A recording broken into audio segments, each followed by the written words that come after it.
Hi and hello guys, welcome back to my channel. तो आज मैं एक्सप्लेन करने जा रही हूँ एक ब्रांड न्यू कोरियन ड्रामा जो कि लव स्टोरी है एक फेमस एक्ट्रेस और एक अमीर डॉक्टर की। So without any further delay let's start the explanation. But हाँ गाइस, चैनल को सब्सक्राइब करना मत भूलना। तो ड्रामा की स्टार्टिंग होती है हमारे इस ड्रामा के मेल लीड से, जिसका नाम है गोंग मा संग, बट हम इसे मासंग बुलाएंगे, जो कि अपने किसी इम्पोर्टेंट काम की वजह से चाइना आया होता है। और वहीं दूसरी तरफ हमारी फीमेल लीड, जो कि एक फेमस सेलिब्रिटी है, वो भी अपने शूट के लिए चाइना आई होती है, जिसका नाम है जू गी ब्योम।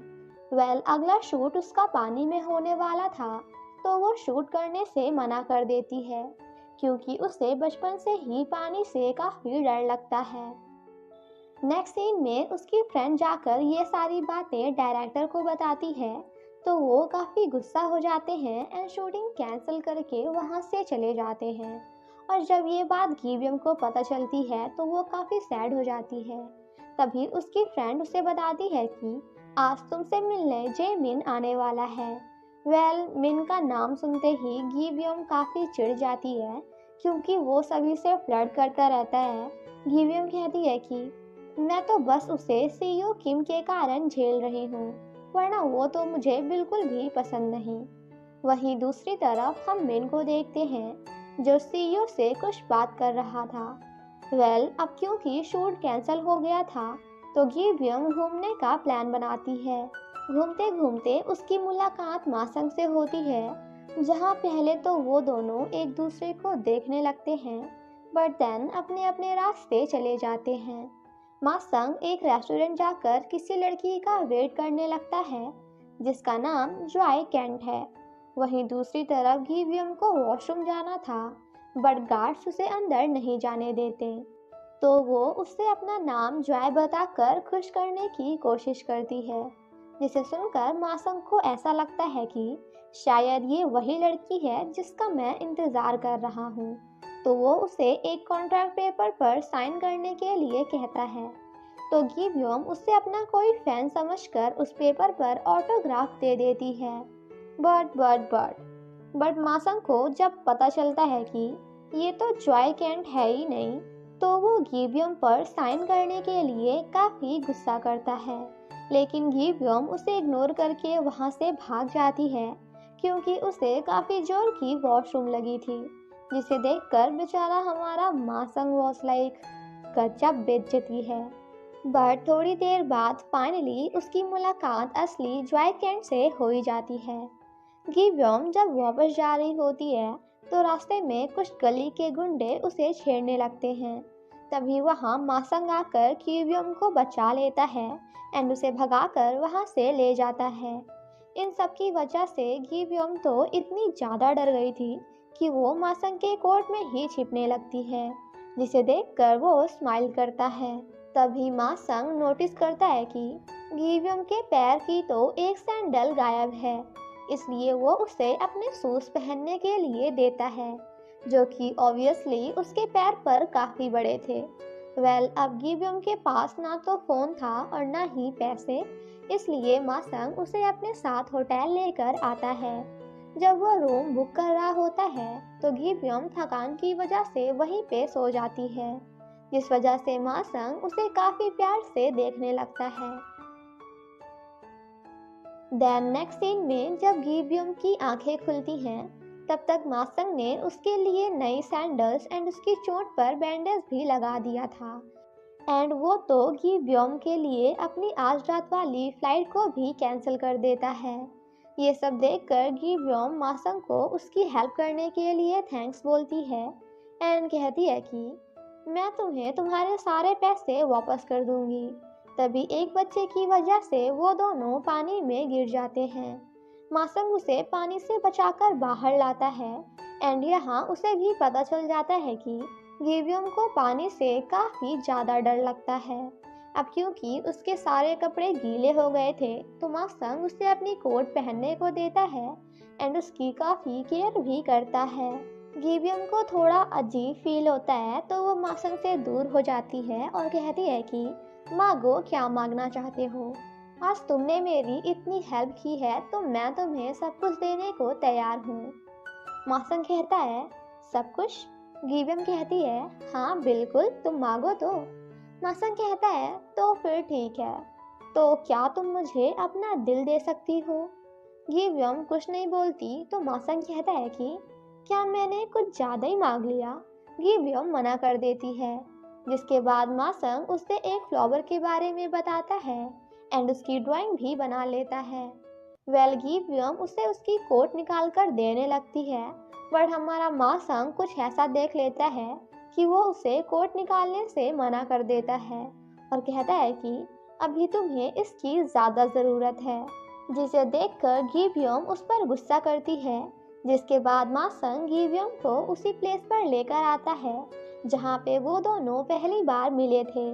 तभी गिवियम वहाँ पे अपने भाई और अपनी फ्रेंड को देखती है, बट वो फिर भी उनके पास नहीं जाती और मासन का हाथ पकड़कर वहाँ से भाग जाती है, क्योंकि वो अभी मासन के साथ थोड़ी और देर तक रहना चाहती है।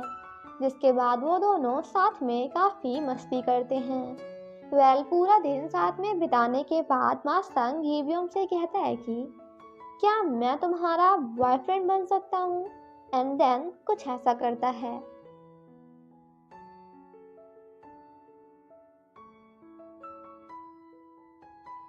तभी गिवियम को उसके फ्रेंड्स की आवाज आती है तो वो मासन के पीछे छिप जाती है।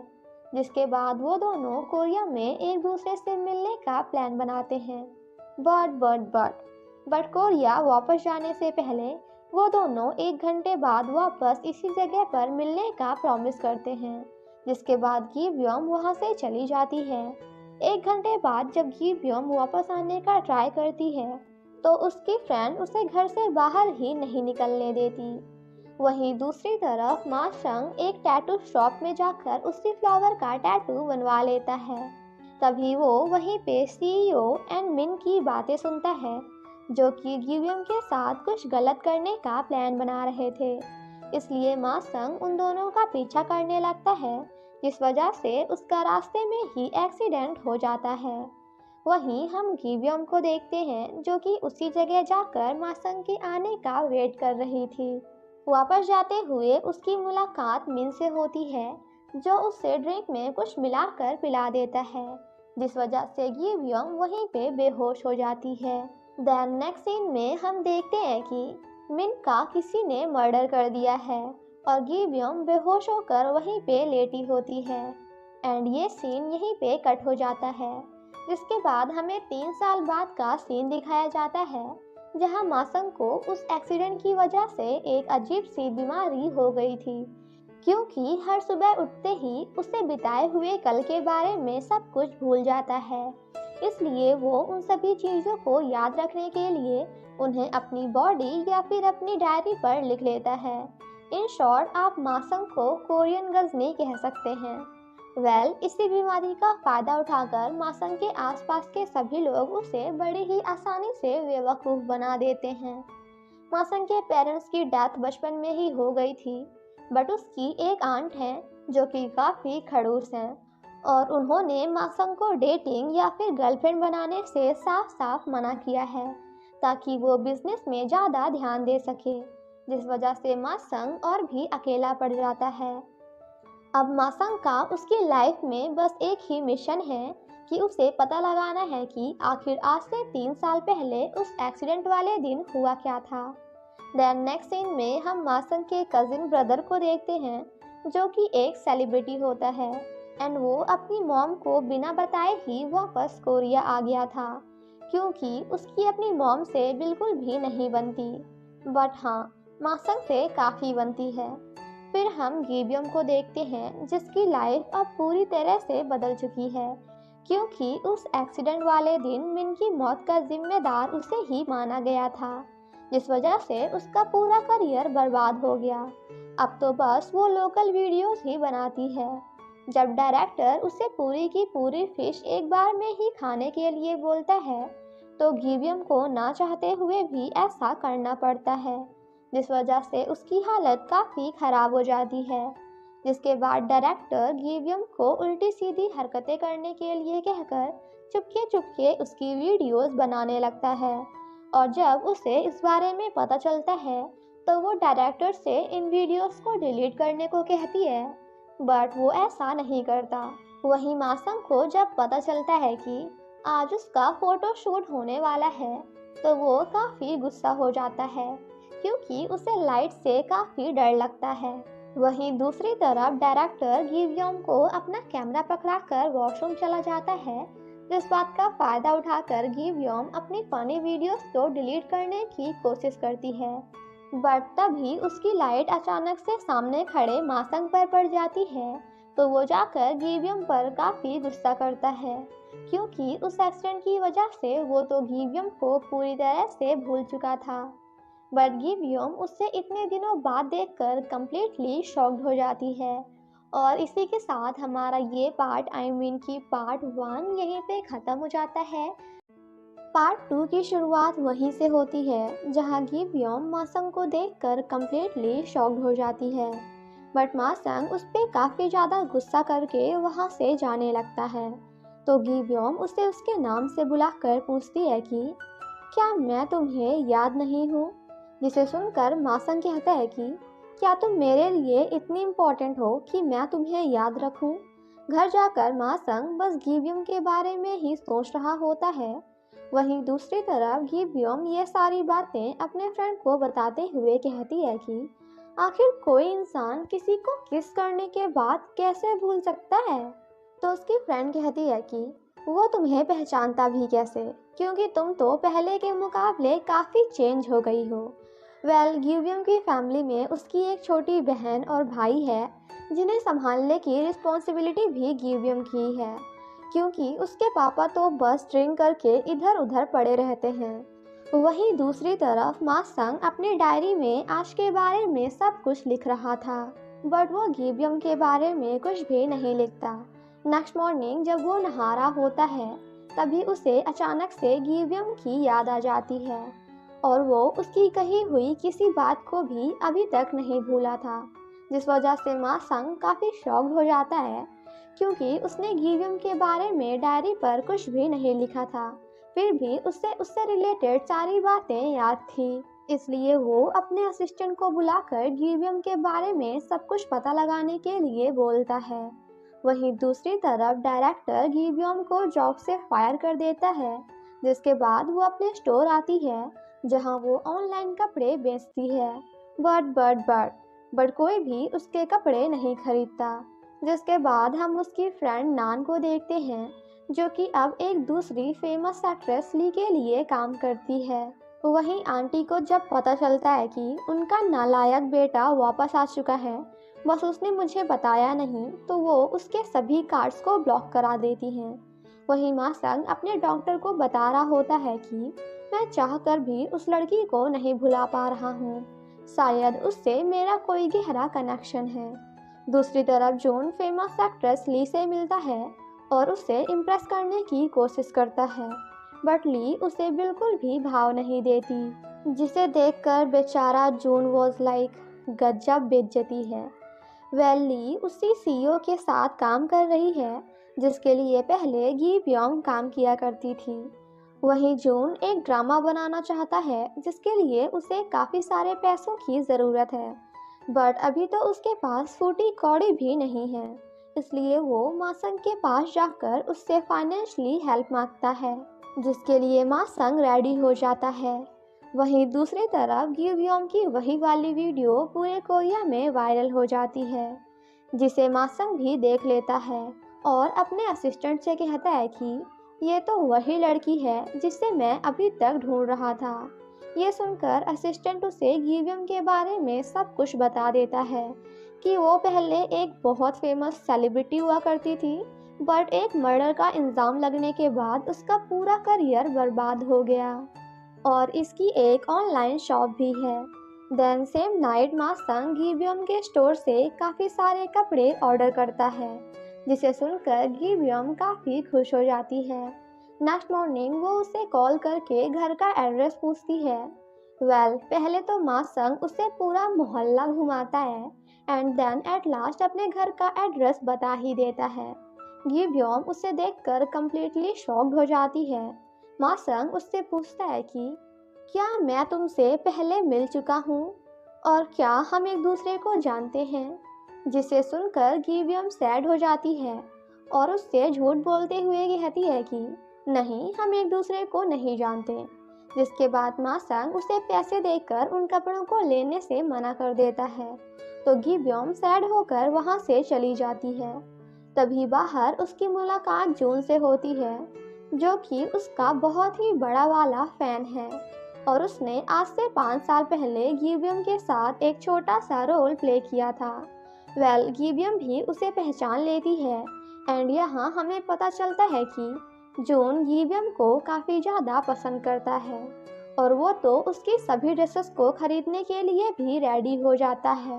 बट गिब्योम उसे ये ड्रेसेस नहीं बेचती क्योंकि मासंग ने पहले ही इसके पैसे दे दिए थे, जिसके बाद वो दोनों जाकर इन कपड़ों को गरीबों में बांट देते हैं। वहीं मासंग खुद से कह रहा होता है कि आखिर जिस लड़की को मैं जानता तक नहीं, उसके ख्याल से ही बार बार मेरी हार्ट बीट क्यों तेज हो रही है। आफ्टर दैट वो गिब्योम से मिलने उसके घर जाता है एंड खुद को कोसते हुए कहता है कि आखिर उस लड़की में ऐसा क्या है कि ना चाहते हुए भी मेरा दिल और मेरा मन बार बार उसके पास जाने को कर रहा है। वहीं जून फिर से गिब्योम को पॉपुलर करने का प्लान बनाता है। मासंग उससे बात करने की कोशिश करता है, बट गिब्योम झूठ बोलते हुए कहती है कि अभी मैं काफ़ी बिजी हूँ, जिस पर मासंग उस पर गुस्सा करते हुए कहता है कि शायद तुम्हारे इसी बिहेवियर की वजह से लोग तुमसे इतनी ज़्यादा नफरत करते हैं। तो गिब्योम भी उस पर गुस्सा करते हुए कहती है कि आखिर तुम जैसे बुरे इंसान से मैंने प्यार क्यों किया, और वो तो गुस्से में मासंग को किस वाली बात भी बता देती है, जिसे सुनकर मासंग कहता है क्या हम दोनों एक दूसरे को डेट कर चुके हैं। बट गिब्योम उसे कुछ भी नहीं बताती, तो वो फाइनली उसे बता देता है कि मैं आज होने वाली सारी बातें कल भूल जाऊंगा। जिस पर गिब्योम कहती है कि अगर तुम ये सब भूल ही जाओ तो ज़्यादा अच्छा है। एंड मासंग को उससे दोबारा ना मिलने को कहकर वहाँ से चली जाती है। घर जाने के बाद मासंग फिर से गिब्योम के बारे में अपनी डायरी पर कुछ भी नहीं लिखता और खुद से कहता है कि मैं उसे भूल ही जाऊं तो काफ़ी अच्छा है। वही गिब्योम काफ़ी इमोशनल होती है क्योंकि वो अभी तक मासंग को नहीं भुला पाई थी। वहीं मासंग अपने असिस्टेंट को कॉल करके कहता है कि अगर नेक्स्ट टाइम से मैं तुमसे गिब्योम के बारे में पूछूं भी, तब भी तुम मुझे उसके बारे में कुछ मत बताना। देन नेक्स्ट मॉर्निंग उसे सिर्फ वही प्लेस याद रहती है जहाँ कल वो गिब्योम से मिला था, जिसके बाद वो उस प्लेस की ड्राइंग बनाकर अपने असिस्टेंट को इस प्लेस को ढूंढने का ऑर्डर देता है। वहीं जून गिब्योम से मिलने उसके घर जाता है, जहां उसकी वजह से गिब्योम के डैड को चोट लग जाती है, तो वो उनके लिए एक हॉस्पिटल में स्पेशल रूम बुक करा देता है। डैड गिब्योम को बताते हैं कि मुझे हॉस्पिटल लाने वाला वही लड़का है जो कि कल रात को हमारे घर आया था, बट इन रियलिटी उन्हें हॉस्पिटल मासंग ने नहीं बल्कि जून लेकर आया था। आफ्टर दैट गिब्योम मासंग के पास जाकर कहती है कि तुम्हें हमारे लिए स्पेशल रूम बुक करवाने की कोई ज़रूरत नहीं थी, लेकिन कोई बात नहीं, मैं सभी बिल्स के पैसे तुम्हें पे कर दूंगी। जिसे सुनकर मासंग वॉज लाइक ये लड़की पगला गई है क्या, क्योंकि मैंने तो कोई रूम बुक नहीं किया। एंड एट लास्ट गिब्योम को भी पता चल जाता है कि उसके डैड के लिए रूम मासंग ने नहीं बल्कि जून ने बुक करवाया था। वहीं मासंग जून को देखकर काफ़ी स्माइल करता है क्योंकि उसे चोट उस जगह पर लगी थी जहां नहीं लगनी चाहिए थी। मासंग का असिस्टेंट उसे बताता है कि जिस जगह की ड्राइंग आपने बनाई थी वो गिब्योम के घर के बाहर की है। तो वो अपने डॉक्टर के पास जाकर उन्हें बताता है कि अगर मैं उस लड़की को भूल भी जाऊं, तब भी उससे रिलेटेड कोई ना कोई बात मुझे याद ही रहती है। जिसके बाद डॉक्टर उसे हिप्नोटाइज करते हैं, तो मासंग को गिब्योम से रिलेटेड पुराने 2 दिनों की सभी बातें फिर से याद आ जाती है। जिस पर डॉक्टर कहते हैं कि शायद तुम्हें उस लड़की से प्यार हो गया है क्योंकि एक बार दिमाग सब कुछ भूल सकता है पर दिल नहीं। देन नेक्स्ट मॉर्निंग मासंग गीब्योम से मिलने जाता है, जहाँ पहले तो गीब्योम उससे अपना बदला लेते हुए उससे पूरा मार्केट घुमाती है एंड देन सही एड्रेस बता ही देती है, जिसके बाद वो दोनों साथ में काफ़ी मस्ती करते हैं।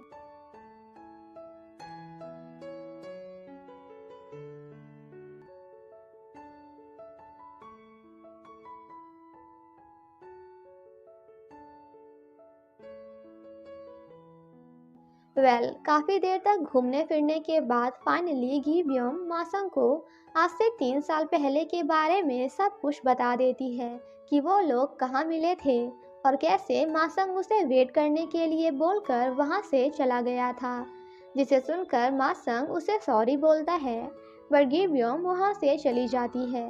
वही जून फिर से ली को इम्प्रेस करने की कोशिश करता है बट वो तो उसे फिर से बिल्कुल भी भाव नहीं देती।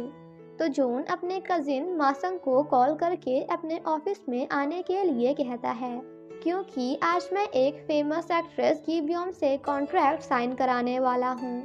गीब्योम का वहाँ आना जून के पार्टनर्स को बिल्कुल भी पसंद नहीं आता, तो वो उसे अपनी कंपनी में जॉब करने से मना कर देते हैं। तभी वहाँ मासंग भी आ जाता है, जिसे देखकर गीब्योम वॉज लाइक ओ गॉड, आखिर ये कहाँ से आ गया। मासंग भी उसे परेशान करते हुए गीब्योम को अपनी कंपनी में जॉब देने से मना कर देता है बट जून तो उसे थोड़ा सोचने का टाइम देकर अपने कॉन्ट्रैक्ट पर साइन करने के लिए कहता है। बाहर आते ही गीब्योम की मुलाकात सीईओ किम से हो जाती है, जिस वजह से वो काफ़ी सैड हो जाती है एंड इस बात को मासंग भी नोटिस कर लेता है। वहीं दूसरी तरफ आंटी को भी पता चल जाता है कि आजकल मासंग एक लड़की को नहीं भुला पा रहा है, जो कि आज से कई सालों पहले काफ़ी फेमस सेलिब्रिटी थी। काफ़ी सोचने के बाद एट लास्ट गीब्योम कॉन्ट्रैक्ट पर साइन कर देती है, क्योंकि अभी उसके पास पैसे कमाने का यही एक आखिरी ऑप्शन बचा था। वहीं दूसरी तरफ मासंग को घर में एक सैंडल एंड एक टेप रिकॉर्डर मिलता है, जो कि ऑब्वियसली किसी और का नहीं बल्कि गीब्योम का ही था, क्योंकि इस घर में पहले गीब्योम रहा करती थी। जिसके बाद मासंग गीब्योम के गाए हुए सॉन्ग सुनता है, तो वहीं दूसरी तरफ वो भी अपने गानों को सुनते हुए मासंग को याद कर रही थी। मासंग शॉक्ड होकर खुद से कहता है कि आखिर इन गानों को सुनकर मुझे अजीब सा क्यों फील हो रहा है। और इसी के साथ हमारा ये पार्ट यहीं पे ख़त्म हो जाता है।